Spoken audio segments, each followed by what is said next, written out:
Welcome back in. Week 2, Talkin Tech. Home team Brandon Leak, the College Football Hall of Famer, the all-time leading passer for Georgia Tech, and the Super Bowl champion with the Tampa Bay Buccaneers, Joe Hamilton.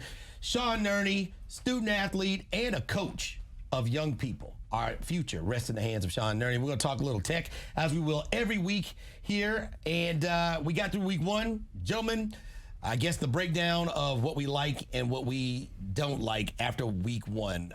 52-14, lost to Clemson on the road. First game, have to find out a lot of things. Obviously, the start of the game with turnovers, obviously a score early by Clemson. Those are the things that can kind of set momentum against you.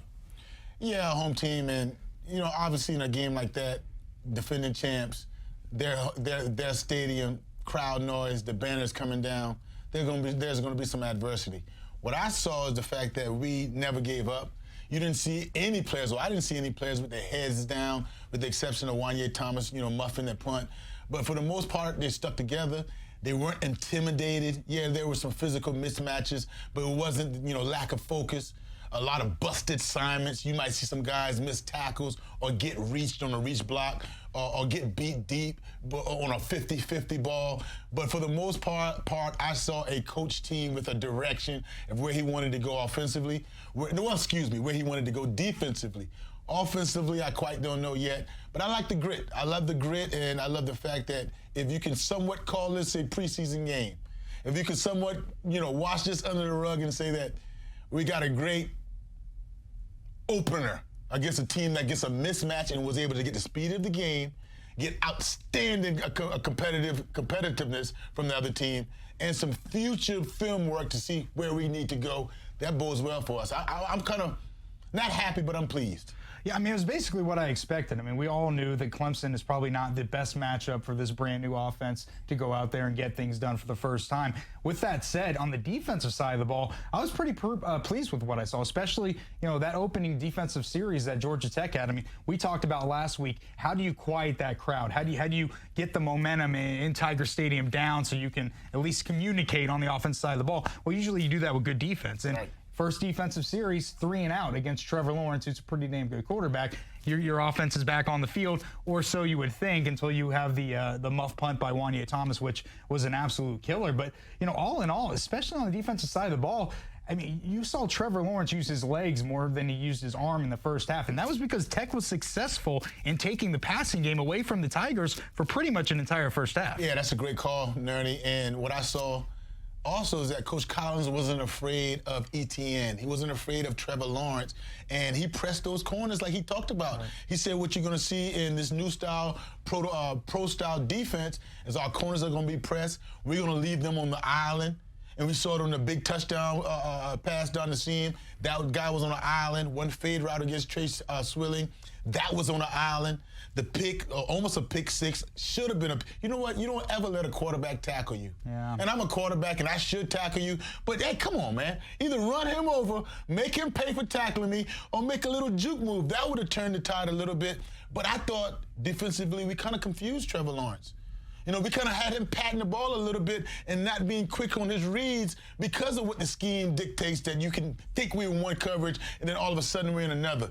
That is very, very, very good. And what also I'm alarmed about, and I kind of knew going in the trenches, we're 3 years away.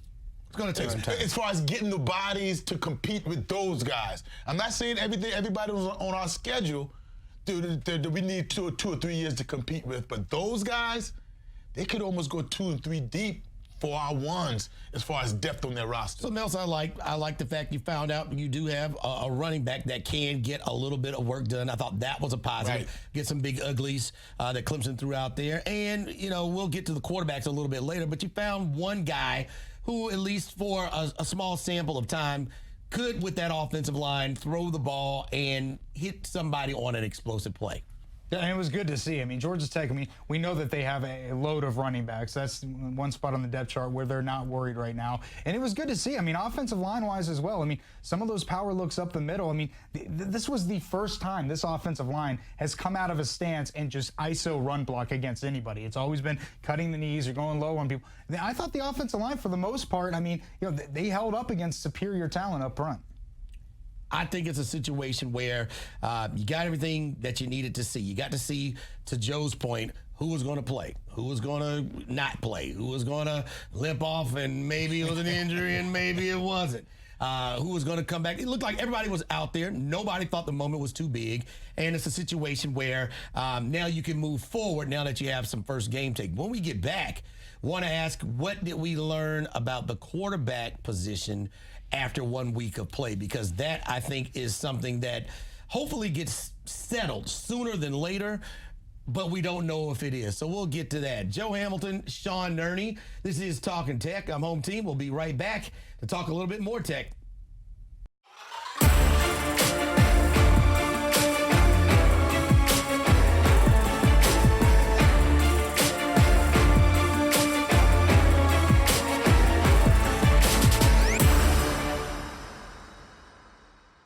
Welcome back in, Talkin' Tech, Home Team, Sean Nerny, College Football Hall of Famer, Super Bowl champion, all-time leading passer, and All-American at Georgia Tech, Joe Hamilton. We're here to break down week 1 and go into week 2.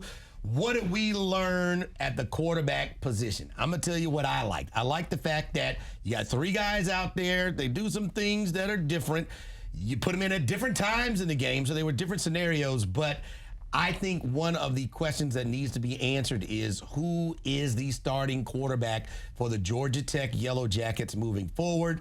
We saw Mr. Graham do probably the most work throwing the ball, but Tobias Oliver did, I think, what was asked of him earlier in the game. Yeah, it really seemed like early in the game, they did try a few times to throw the ball with Tobias Oliver, but then it just stopped. And that, my one criticism from the ball game, and yes, it was tough sledding, we know that, but I felt like when you saw Graham come in the second half at quarterback, you saw an entirely different defense than what you saw with Tobias Oliver, where it was a lot of read option. And listen, I'll say Tobias Oliver's probably the best runner you have on your team as far as power running, breaking tackles, making guys miss. He can run a football. Yes. With that said, because they got so one-dimensional with that read option under Tobias Oliver, Clemson and Brent Venables and company, they stacked that box. By the beginning of the second quarter, they basically stacked that box with 8 or 9 guys and went cover 0 because there was no threat to pass the ball. Right. Now, you saw a different offense when Graham came in, but to me, I'm with you, Home Team. I don't mind seeing 3 different quarterbacks in the game. I don't want to see 3 different offenses when each quarterback is in the game. Especially against a defensive coordinator like Brent Venables, right? And he's going to dissect that how early in the first quarter. It's not going to take him long at all. You know what, fellas? I think that's a direct result. What we saw Thursday night is what Coach Collins and his staff, especially Coach Patton, saw all fall camp. The fact that Lucas Johnson is not quite ready. When you look at film against the Clemson Tigers, can Queenie and the DeFore and the guys up front block those guys? Can we protect the passer if that's going to be our game plan? So now when it came down to it, when you solidify that game plan, I think it went like this, Nerny. What gives us the best chance to stay in this game, to really compete? And what does give us the best chance? Kind of have some carryover from what those guys know how to do. Tobias Oliver, eyes would not be wide open because he's played in big games. He went down to Virginia Tech, hostile environment, got a win. He started some games. Lucas Johnson still hadn't completed a pass. James Graham hasn't played. And you're going to start those guys in Death Valley, might not be smart. So you went down, and we're going to start Tobias Oliver and his athletic skills.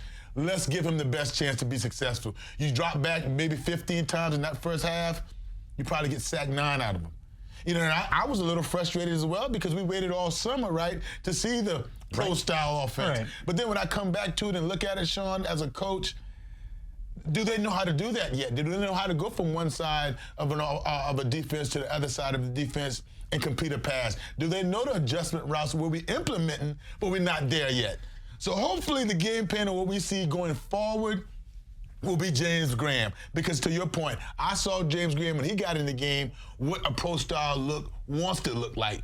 With a little bit of the option and quarterback run, it mixed in, not that being a staple of how you're trying to move the ball. Is that important? You being a college offensive lineman, you being a quarterback, how important is it to know who your quarterback is? You know, for the good times, the bad times, great question. The timing for the offensive line, what the strength of your offensive line is. How important is it to know who the guy is, you know, whether he's the guy who's a 10 or he's a guy who's an 8? How important is it to know who the trigger man is? Well, I think when it's a new offense, it's very important because you need that consistency. Everybody's cadence. I mean, I'm just talking about cadence. It's calling out set hut. It sounds different from every single person. Everybody has a different fingerprint, right? No two fingerprints are the same. That's what they tell us. No two cadences are the same. All right. Whether it's deepness in the voice or the pace of which you're doing it. Just little things like that. When you have an offensive line who is going through things really for the first time in a game speed type atmosphere, it's very important. I've only seen one Joe Hamilton. I haven't seen anybody else just like him.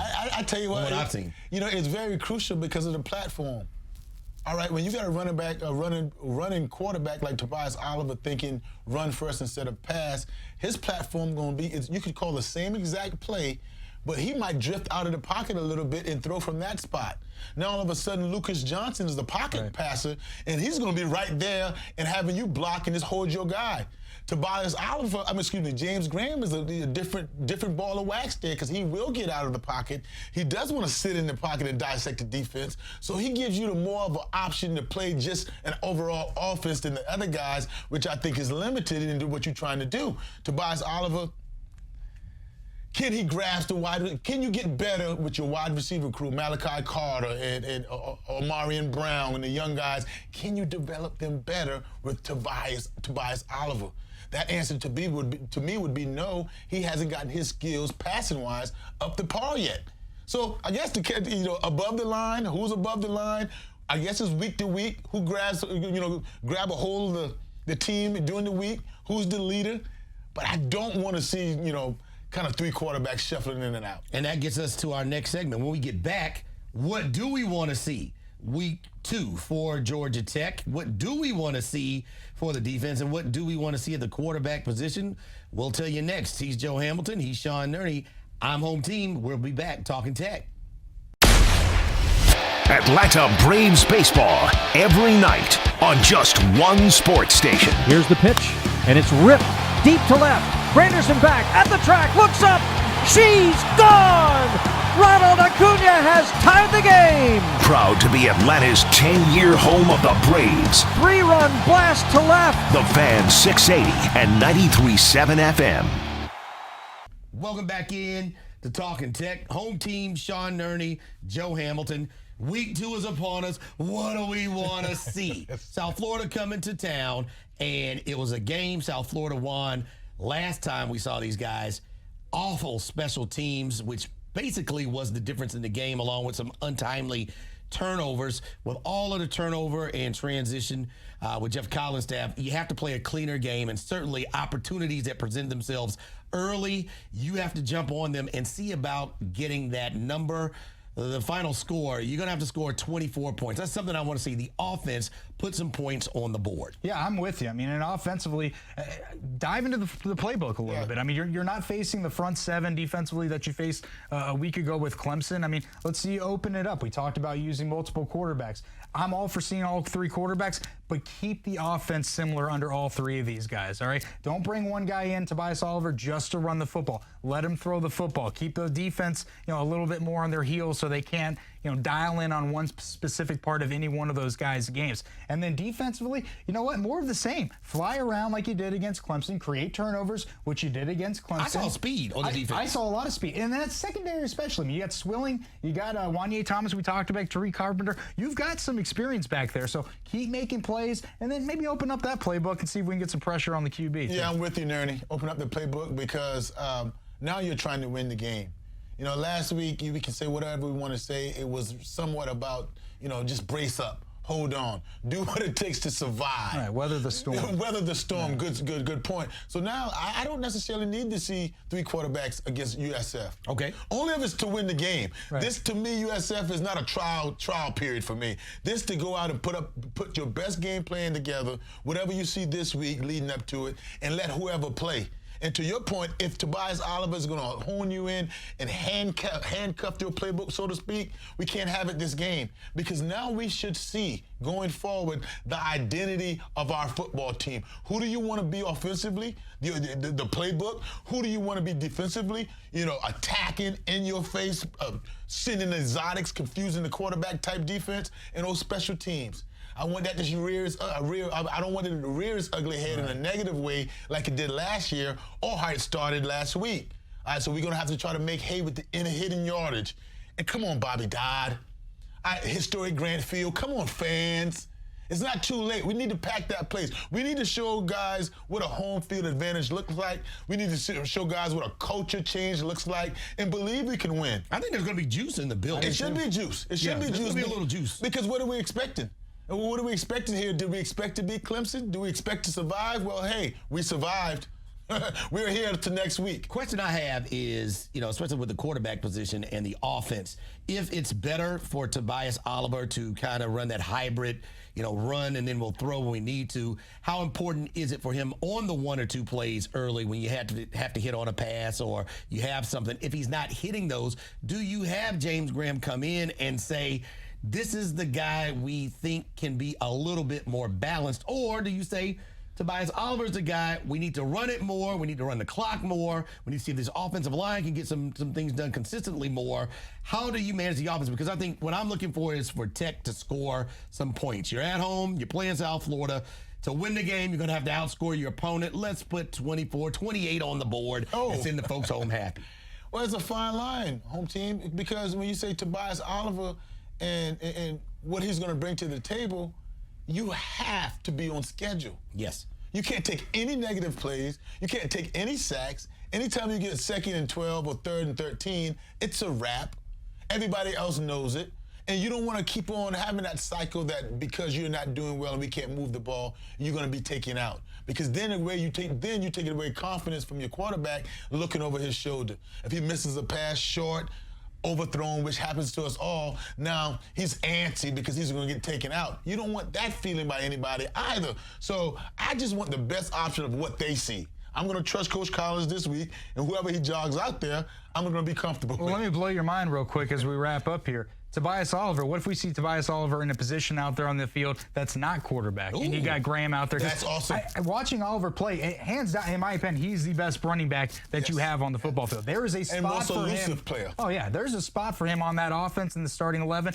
I just don't know yet if it's at a quarterback position. That'll do it for this episode of Talkin' Tech. We'll see if the Jackets can get to 2 wins before the end of this month. That's where I think a good start would be. But first, it starts off with win number 1.